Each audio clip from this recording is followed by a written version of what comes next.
Okay, I wanted to make a video to help people when it comes to diagnosing some of the common problems on either 22RE or your Toyota pickup truck years 89 through 95. So, as you can see here, we've got the 1990 model because that's what I've got. This is an excellent manual, by the way. You can see the publication number is right here. It comes from Toyota. You can find it on eBay. I highly recommend it. It's extensive information when it comes to any electrical problem on your truck.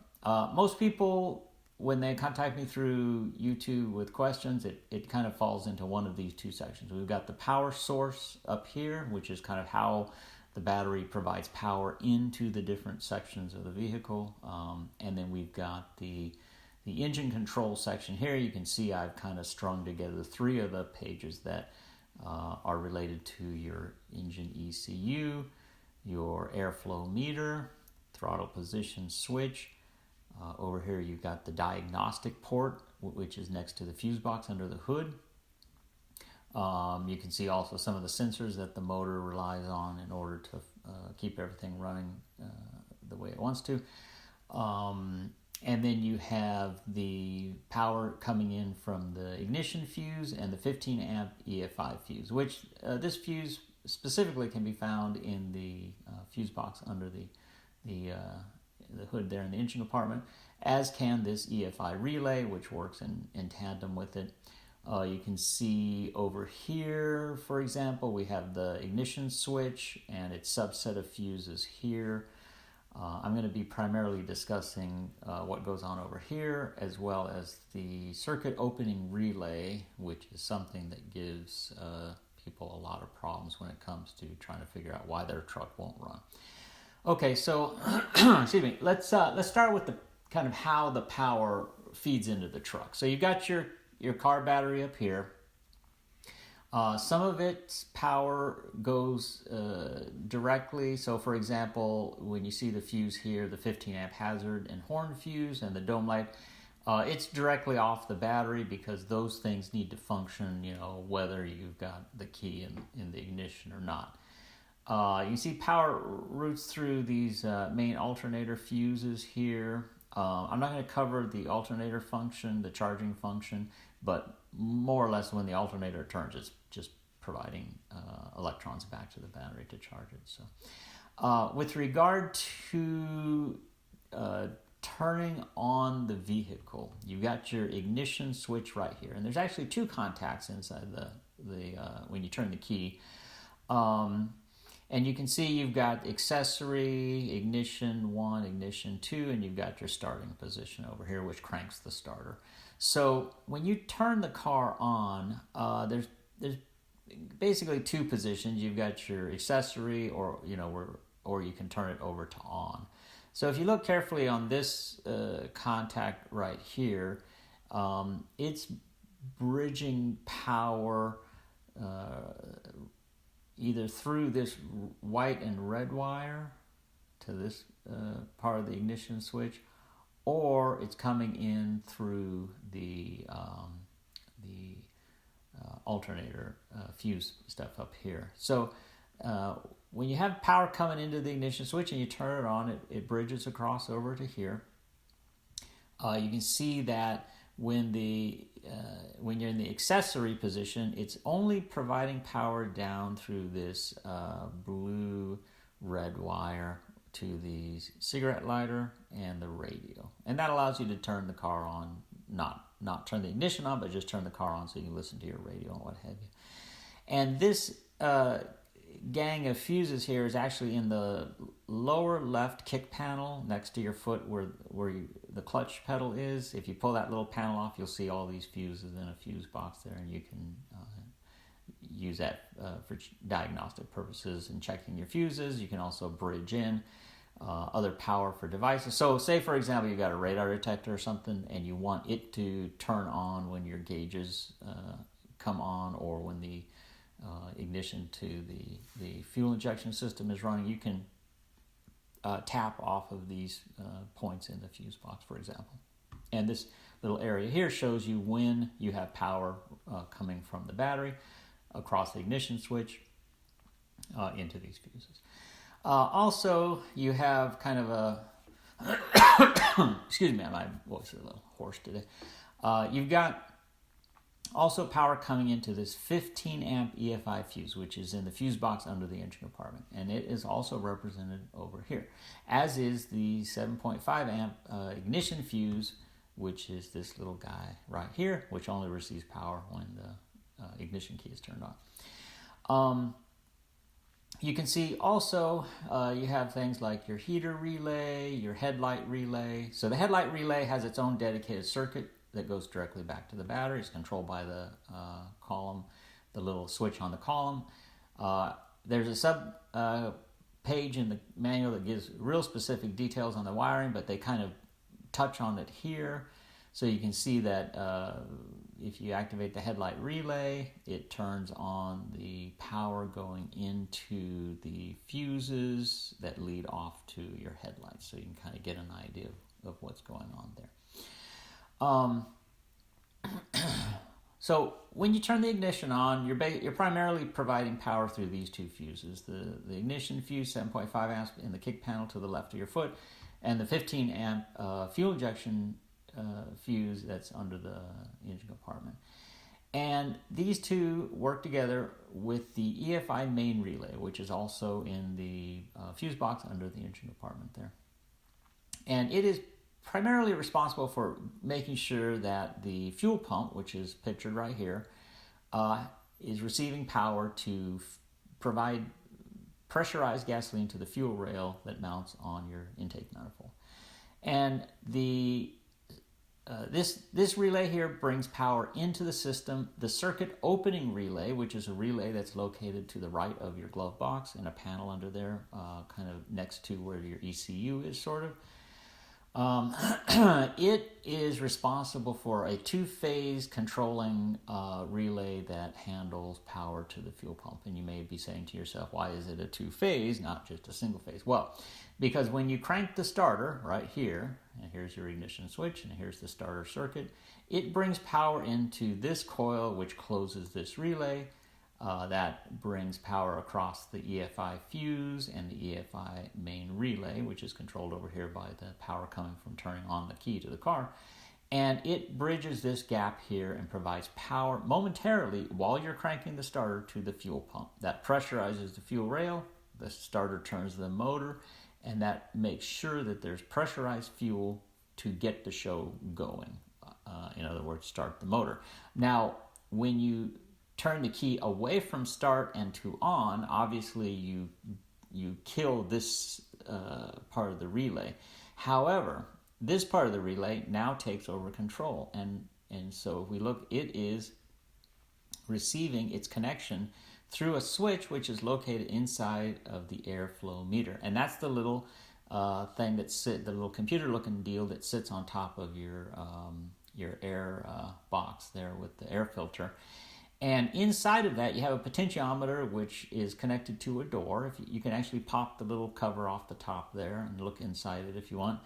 The main thing, we're not going to really cover how the potentiometer talks to the ECU, but in simple terms, it's just telling the ECU how far the door is open, and how far that door is open is dictated by how much you're pressing the accelerator pedal, and thus how much air is being drawn through the airflow meter. So it tells the ECU, here's how much air is coming into the motor.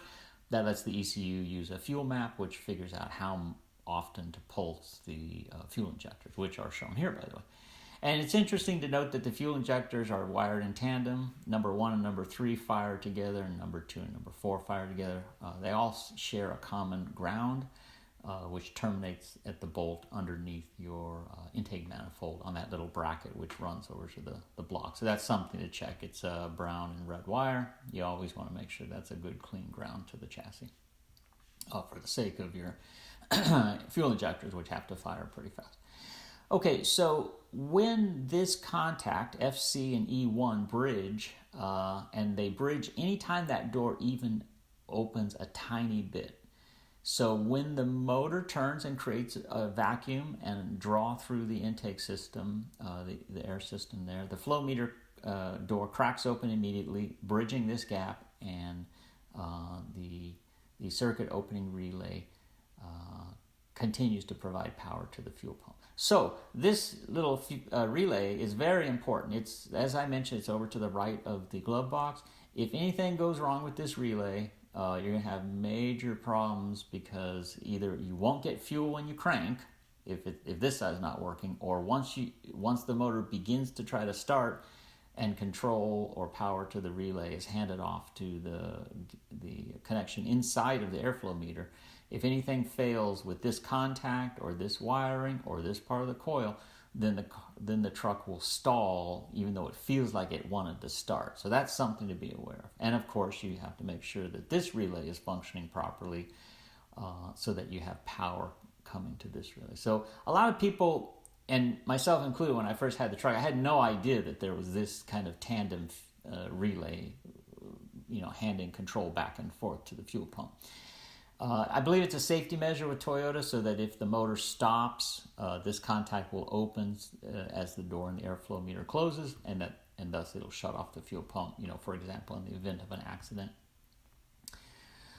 You can see also the ECU, which is represented by this big block here, is getting feedback from the throttle position. Generally speaking, if that's functioning correctly and it's adjusted correctly, then there's not too much to be done there.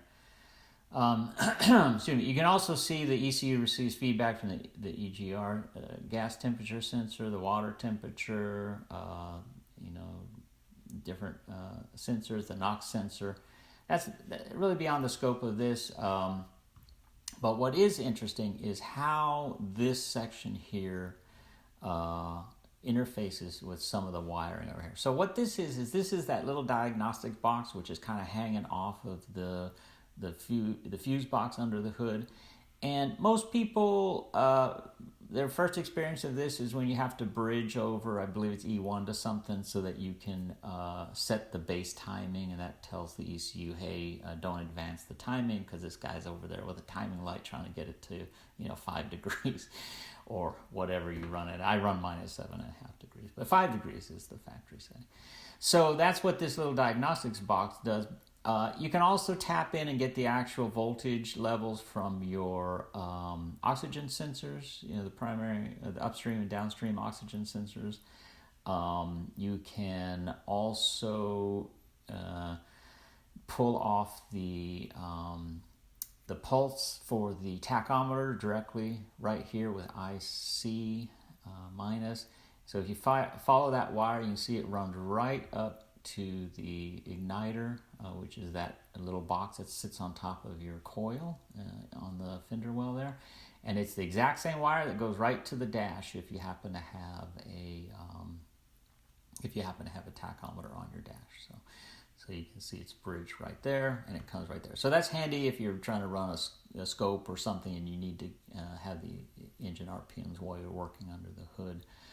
The only other thing that probably comes into play a lot is the plus B and FP. So plus B is more or less power coming to the diagnostics box, and you can track it back on the white and red lead here back up to the EFI relay. So when you turn the key right here and you provide power and you energize the EFI relay, and power's coming through this 15 amp fuse, it also bridges down through here and goes over to plus B. So that not only does that provide power to the diagnostics box, but it can give you some insight as to whether or not your ignition switch and this particular relay are functioning as they should. So if they are, you should be able to put a voltmeter on plus B over to the chassis ground, and you should get 12 volts.